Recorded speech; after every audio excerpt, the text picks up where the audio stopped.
Kaut gan starp Liepāju un Alsungu atsevišķi dzelzceļa posmi pastāvējuši jau iepriekš, līniju uz Alsungu caur Vērgali 750 mm platumā pabeidza 1932. gadā, izveidojot arī atzarojumu no Kursas uz Pāvilostu. Pasažieru vilcieni šaursliežu dzelzceļā pārstāja kursēt 1944. gadā, kad Liepājas Alsungas iecirkni piemēroja platajam sliežu ceļam.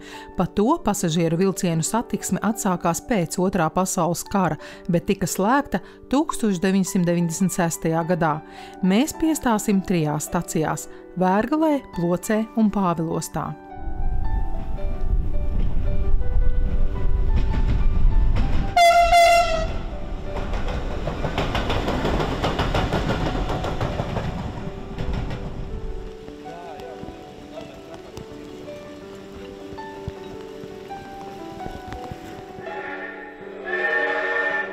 Šis namiņš ir, protams, diezgan bēdīgā stāvoklī, jā. No 19. gadsimta, jā, pirms tā 1900. Un tur ir iekšā viena dzīvojamā telpa un viena virtuvīte, jeb ķēķis, jā.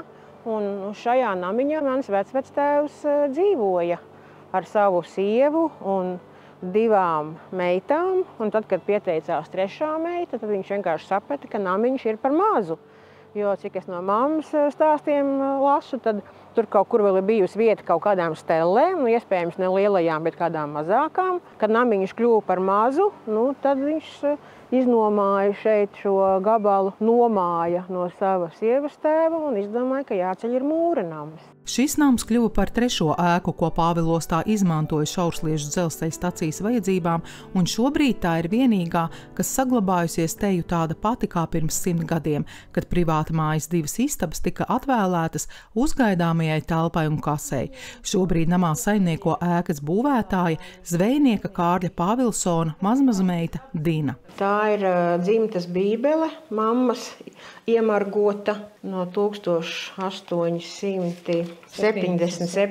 gada, kur ir ierakstīts mans vecvectēvs Kārlis Pāvilsons ar savu sievi, visi bērni, kad dzimuši, un te ir kādi jaunāki ieraksti. Un te ir arī tas ieraksts. Nams būvēts 1900. gadā. Tas ir vienīgais kaut kur dokumentētais apliecinājums, ka tā varētu būt bijis. Ja? To, ka dzimtas vēsture te bijusi cieņā, liecina arī Dinas māmas Mildes rakstītā poēma par savu vectēvu. Viņa no dažādām atmiņām veidojas arī stāstus. Tāds ir arī par šīs ēkas celtniecību. Rudens jau bija pienācis, māja gandrīz pabeigta. Vismaz kādā istabā jau varēja dzīvot, bet ieģeļi gan bija pietrūkuši, jo vienu galu mājai aiztaisīja ciet ar plankām. Tās bija pietiekoši, tā ka varēja izbūvēt vēl istabiņu augšstāvā. Un tā ir taisnība. Apakšējā ķieģeļu daļa ir tāda sliktas kvalitātes tie ķieģeļi, acīm redzot pietrūka, ja? Un augšē pietrūka vispār. Tā kā tas gals ir viss no mūra, un šis ir pa pusē no koka. Latvijas laikā, acīm redzot, es nezinu, vai kaut kādu finansiālu apsvērumu dēļ vai kā, bija tāda tradīcija, ka viņi nevis būvēja paši savu staciju, bet izmantoja tūmā esošās mājas, iznomājot tajās telpas. Tā pirmā stacija pēc dzelzceļa atklāšanas tad bija kaimiņu mājā 32. gadā, kad šo līniju atklāja. Bet kāpēc tā stacija no tās mājas tika pārcelt uz mūsējo, to neviens īsti nezina. Pēc mammas tiem pierakstiem un atmiņām es saprotu, ka pārējā ģimene turpināja pārējās telpas izmantot kā dzīvošanai, bet šeit 2 istabiņas bija uzgaidāmā telpa un biļešu kasa. Tā pārcelšanās no šīs ēkas uz Dinas namu varētu būt bijis ap 36. gadu, kad Pāvilostā atvēra jaunu pasta ēku citā vietā, un šīs ēkas īpašnieks, kas bija Žans Kudriņš, kas arī bija pasta priekšnieks, viņš šo ēku pārdeva. Tad tas varētu būt tas variants, kad viņi pārvācās uz šo ēku, bet tas ir tikai minējums. Ja kādam būtu interese, es varētu arī ielaist šajā priekštelpā un pastāstīt, kas te ir bijis vēl bez tā, ka tā ir zvejnieku ģimenes māja. Es domāju, ka mēs esam tik bagāti ar šo vēsturi, ka mēs nemaz tā nedrīkstam to turēt tikai sev, ka mums ir jādalās. Un to mēs arī cenšamies. Jā, gan saglabājot pašu ēku, atjaunojot. Kas ir zudis, tas zudis, ja? Bet principā cenšamies atjaunot un ar pietāti pret pagātni. Man gribētos domāt, ja, ka šīs durvis tiešām varētu būt stacijas laika durvis īstās, tāpēc, ka tas stiklojuma iekārtojums diezgan tuvu atbilst tajā fotogrāfijā redzamajām no stacijas durvīm, ja, kur ir 3 tādi vertikāli lodziņi un 1 horizontāls. Un šīs tiešām ir restaurētas, tās nav jaunas durvis. Griezti padomu laikā bija paslēpti aiz finiera, cietuši jau no ķirmja. Ķirmītis te dzīvo un saimnieko, bet, kad noņēma nost šos te padomu laikā uzsisto finietu, atklājās šie skaistie griezti un loģiski mēs gribējām viņus saglabāt.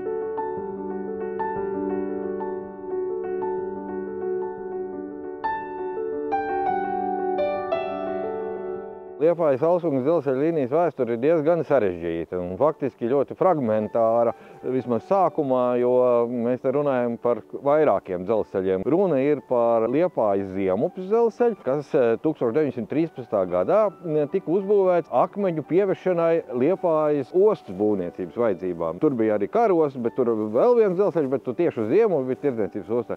Un tu uzbūvēja privāti uzņēmēji, kas arī nodrošināja šo te akmeņu pieviešanu, un tur faktiski galvapunkts bija Ziemupē. No sākuma no Liepājas tā līnija negāja gar jūras krastu, bet līdz Kapsēdei, un tad pagriezās uz Ziemupas pusi. Tālāk atkal savukārt no Pāvilos, ja mēs skatāmies uz ziemeļu pusi, bija uzbūvēts Pirmā pasaules kara laikā dzelzceļš uz Alsungu. Vismaz tā rakstīts kartēs, tā rakstīts aprakstos dažādos ar atzarojumu uz Jūrkalni. Tas bija īsti Vācijas okupācijas varas iniciēts projekts, lai vestu mežu kuģos uz Vāciju visdrīzākais, un vēl kaut ko te apkārtnē var dabūt. Daudz jau tur nav, bet mežs tur pie Alsungas pusē bija diezgan labs. Kara laikā bija doma, ka šos abus dzelzceļus varētu savienot jau vienotā sistēmā, bet pēc Pirmā pasaules kara Latvijas Republikas saimnieciskajām vajadzībām arī tika apskatīta šī iespēja. Un tā kā Alsunga tur bija atzīmēta kā galvapunkts, un faktiski tas vēl nebija Alsungā, tad arī visur sāka figurēt Liepājas Alsungas dzelzceļš. Potenciālais. Visādas komisijas brauc un pētīja un skatījās un secināja, ka tas, kas tur ir sabūvēts, īsti neatbilst tam, kas būtu īsti dzelzceļš, pat šaursliežu dzelzceļš, jo tam tomēr jānodrošina kaut kāds zināms ātrums, kaut kāda zināma kravas transportēšanas spēja un tā tālāk. Un tā rezultātā Saeima pat bija pieņēmuši atsevišķu likumu, bet 1929. gadā izkristalizējās, ka ir jābūvē pavisam jauns dzelzceļš. Tikai līdz Kapsēdei tika izmantots tas gabaliņš, kas bija uzbūvēts, vai pareizi kaut zemes klātne sagatavotā. Un tālāk uz Alsungu jau sanāca caur Ploci, caur Vērgalu un Saku. Bija doma jau pa taisno uz Pāvilos aizbraukt, bet tur pa taisno nesanāca. Tur gan Sakas upes platums arvien lielāks paliek, un tad tur tiltu būvēt Pāvilos tā būtu neracionāli, un tad tas dzelzceļš novirzīties, jo tomēr Alsunga sanāk vairāk pa labi, ja mēs no Liepājas puses skatāmies. Tā rezultātā tapa pavisam jauns dzelzceļš, kur atklāja 1932. gadā, bet nevarēja apbiežot pāvilosniekus. Kā tad tā dzelzceļš Pāvilos tā ir bijis, vismaz Pirmā pasaules kara laikā, un pēc tam tur arī bišķiņ, bet tāgad nebūs. Pāvilosnieki, kas saka, nav ar pliku roku ņemam, nekad nav bijuši, un cer arī nebūs. Un Pāvilos tā 1929. gadā bija 50 gadu jubileja. Mums bija tādi aktīvi skolotāji. Skolotājs Šnēders, skolas pārziņas, skolotāja toreiz Ķesterjaunkundze. Te man blakus ēkā bija tas pasta priekšnieks Žans Kūdriņš, arī fotogrāfs, kura bildes daudz ir arī tas stacijas ēka ir viņa fotografēta. Un šie cilvēki taisīja 50 gadu svinības un uzaicināja Gustavu Zemgalu, kas toreiz bija prezidents, visiem zināms, protams, ka Gustavs Zemgals savu bērnību labu laiku ir pavadījis Pāvilostā. Viņš dzīvoja Upes muižā un gāja Sakas skolā. Viņš kā novadnieks tika uzaicināts un ieradās prezidenta klātbūtnē, tika teiktas svinīgās runas, un vienā no šīm runām tika tā dikti uzsvērts dzelzceļš, lai pienāktu Pāvilostā tuvu klāt. No Kursas stacijas uz Pāvilostu uzbūvēs atsevišķu 3 km garu atzarojumu. Pa to brauks tad sākumā gan pāris mēnešus vai varbūt pat kādu gadu sanāk, brauca iekšā tas vilciena sastāvs, kas nāca no Liepājas, bet jūs iedomājieties, jūs braucat uz Alsungu, tā jau tur aptuveni 3 stundas pēc vilciena saraksta, un te vēl pusstundu jūs braucat iekšā Pāvilostā turp un apakaļ. Kurš ar tādu neērtību grib sadzīvot? Tāpēc Pāvilostniekiem iedeva savu lokomotīvi un vienu vagonu. Un tā mazā lokomotīvīte no 33. gada to vienu vagonu vizināja iekšā Pāvilostā, turp un apakaļ. Tas lokotraktoriņš izrādījās švaks, un tad viņi nopirka vēl vienu citu, kas bija mazliet spēcīga lokomotīvīte, bet faktiski tie ir dīzeļvilces pirmsākumi Latvijā. Šeit tieši pretī manai mājai, te, kur pļaviņi ir, šeit bija, kā pārlosnieki saka, čukuļbūda, jeb tā garāža, tam lokomotīvei, lokotraktoram, jeb čukulītim, kā saka vietējie.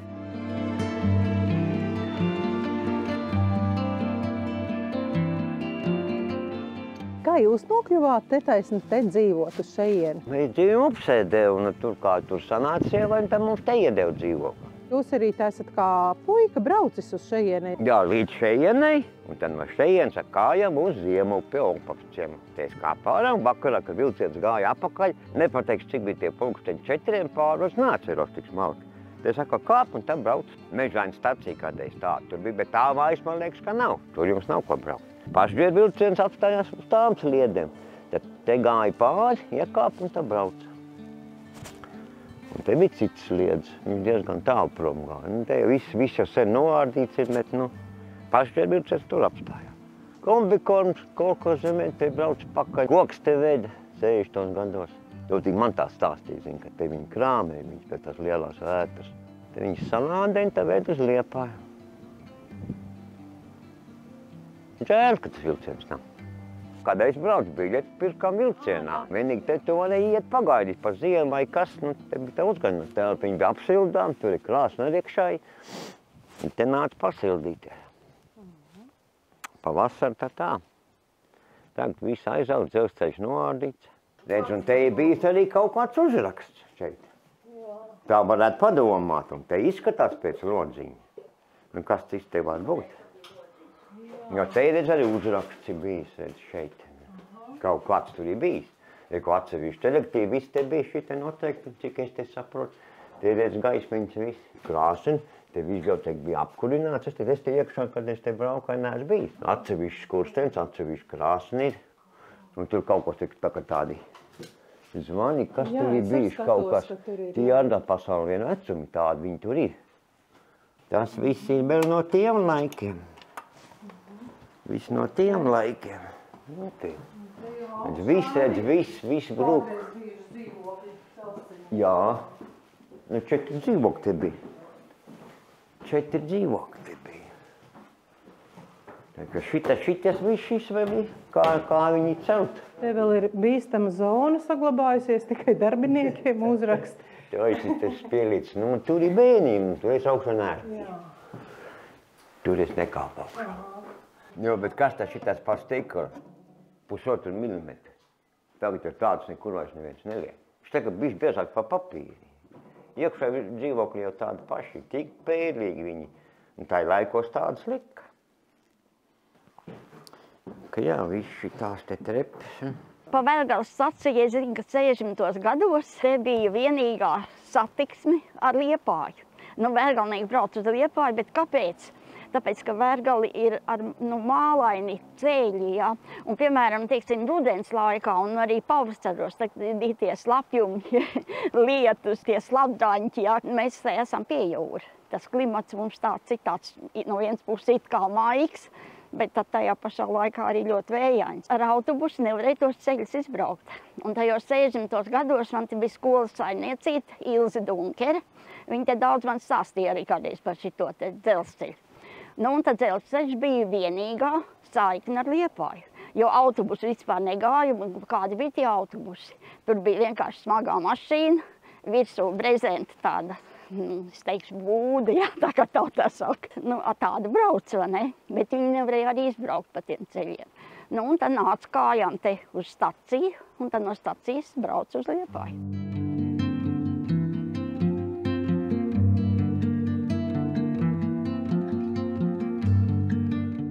Ploces dzelzceļa stacijas ēka laikam faktiski ir vispamatīgākā visā šajā dzelzceļa līnijā līdz Alsungai. Nu, tikai Kuldīga pēc tam, jā, tā ir lielāka par Ploci. Kāpēc tad tā? Kas nu tad Plocē īpašs? Nu, Plocē ir īpaša. Plocē ir īpaša joprojām, jo kūdras iegūšana Plocē turpinās. Joprojām tur ir dzelzceļš, atšķirībā no šiem te dzelzceļiem. Šeit dzelzceļi nav, Plocē dzelzceļš ir. Kūdras purvā un vienīgais Latvijā ar platumu 600 mm. Tāda analoga, nu, vēl Ventspils muzejā ir, jā, bet rūpnieciskā vai industriālā plāksnē mums 600 mm dzelzceļa nav, izņemot Ploci. Tieši Ploces kūdras purvs dzelzceļš vienlaicīgi arī tur parādījās līdz ar stacijas ēku. 1933. gadā faktiski arī uzsāka kūdras iegūšanu.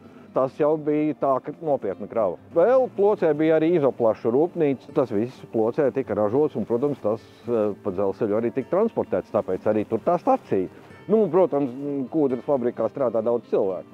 Nu, arī tiem vajag dzelzceļu, lai kaut kur aizbrauktu, atbrauktu. Cik sen jūs jau dzīvojat ar Ploci? 23 gadus.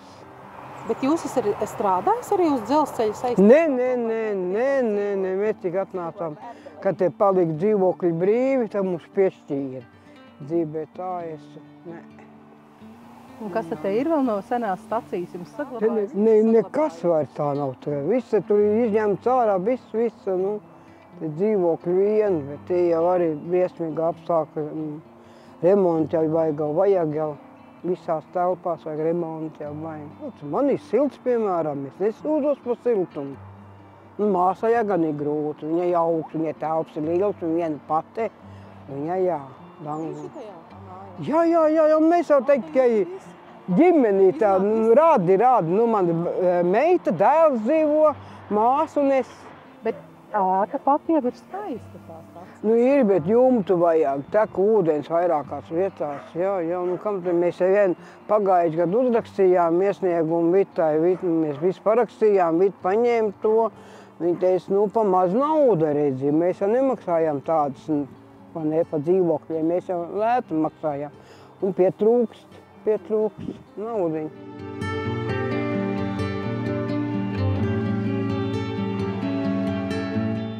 Irmai Grietēnai uz Ziemassvētkiem būšot jau 94. Viņa savulaik Ploces stacijā strādājusi par pārmīnieci un dežuranti. Atmiņas palīdzēja šķetināt Irmas kundzes meita Ilga. Viņa atnāca kā pārmīnieci. Pagaid, man jāpadomā. Tu atnāca kā pārmīnieci un pēc tam tev piedāvāja čamans, lai tu mācies par dežuranti. Un tu vēl baidies, vai tu noliks eksāmenus, kad tik daudz jāmācās. Es kaut kā to tā neatceros. Tu vēl tā baidies, tu esi kāds mazs bērns, un skolā gāja atceros. Jā, ka tu baidies, ka tas pogas, katra poga bija jāzina, un krievu valodā bija visi eksāmeni jānoliek tajā laikā. Jā. To es tā atceros. Un tad tu izmācījies, nolika eksāmenis Jelgavā. Jā, eksāmenis Jelgavā lika. Nu, tas jau vienalga, kur lika, jā. Un tad jau te bija liela satiksme. Jā, mēs dzīvojam Ploces stacijā. Jā, es vienlaicīgi dzīvoju arī Ploces stacijā. Kā tur bija tā dzīvošana? Kā to? Nu, lopi bija, es atceros, ka bija divas gosneņas un teliņš, un es vēl ganīju govis gar stigu, atceros. Un daudz bija darba, lauka darbi, visi ravējamie un darāmie un vietas. Kā jau lauciniekam, kā teica, pašam savu kartupeļu bija, pašam savus burkānus un viss kaut kas jau bija, zemīti jau bija. Iemācījis mums bērniem strādāt. Reku Ploces stacija. Jā. Tad te vēl ir redzami baļķi kaut kā. Jā, nu tur tās špalas bija, kas izņem ārā tās vecās. Bet te jūs arī esat kaut kur pie stacijas šitā bildīte? Jā, te kādreiz šitie dežuranti, tie tad apprecējās arī, man liekas, nezinu. Viņi toreiz bija šitie, nu, komandējuma atsūtīti, un tad tas draugs atbrauc. Jā, un tā viņi apprecējās pēc tam. Un es vēl atceros, ka es atradu vienu maku, pie tiltiņa bija izkritus viena dežurantei maciņš. Un es atradu... Dežurantei? Nē, tā ir, pavadonei. Nu, pavadonei, jā, pavadonei. Vilciena pavadonei. Es aiznesu mammai mājās, saku, kāds pazaudēs maku. Šī atskrien nobrēkusies, un atceros, Mak pazaudējis, saka, nu tad tev meitenei būs lelli jāpērk. Tā meitene atrata maka, visi audziņas ot. Nu tad jau tas audziņas nebija lielas, jā, viss, jā. Es atceros tādu priecību, es arī priecībām bija viena lelli jau. Tik pie tās lellas? Jā, atved to lelli, kaučuku lellīt, tās bija tās. Es atceros, mamma teica, nevarēja kādu gruntīgāku lelli nopirkt, kaučuku lelli tik nopirkt. Un atceries, ko mēs tai noliktavā, kā mēs lielo taluku taisījām, tad mēs šķērējām kāpostus un mucās lielās. Jā, redz, tur pagrab nebija tāda noliktava, kā teicā, noliktavā, nu tik daudz nebija, ka tās preces pat no tā vilciena. Tad mēs katrs bijām aiztaisījuši tādu lauciņu, zinu, un tā dubult dēles, un te starpā viss kūdrs apakāja. Un uz grīdas nobēr to kūdru, un virsū vēl saliks kujas un uzbēr to kūdru. Nesasāla kartupeļu nekad. Jā, tā. Es atceros tās mucas ar tiem kāpostiem, ka mums vajadzēja štampāt. To es atceros kā bērns. Un tā gurķu muca gurķiem bija sasālīts uz ziemu.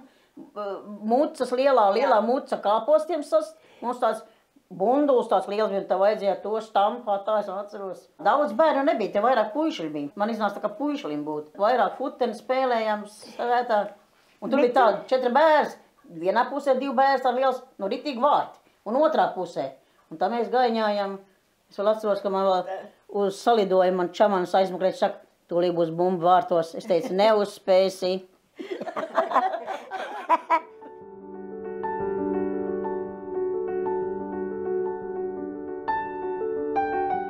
Mūsu namiņš ir viens no retajiem, kurš vismaz šajā ielā ir saglabājis reālo ieeju pa ielas durvīm, jo diezgan daudzi kaimiņu mājas jau ir likvidējuši šo ieeju no ielas, iet caur pagalmu, ja, no sētas puses, bet mums tā arī ir vienīgā ieeja. Tas, ka šeit kādreiz tas ēkas gals bija citādāks, to var redzēt pēc kāpnēm, jo liekas diezgan dīvaini, kāpēc bija jābūvē kāpnes, kas pieved pie loga. Te ir tas atminējums, vai ne? Ka durvis bija 2 reizes platākas un loga šeit nebija.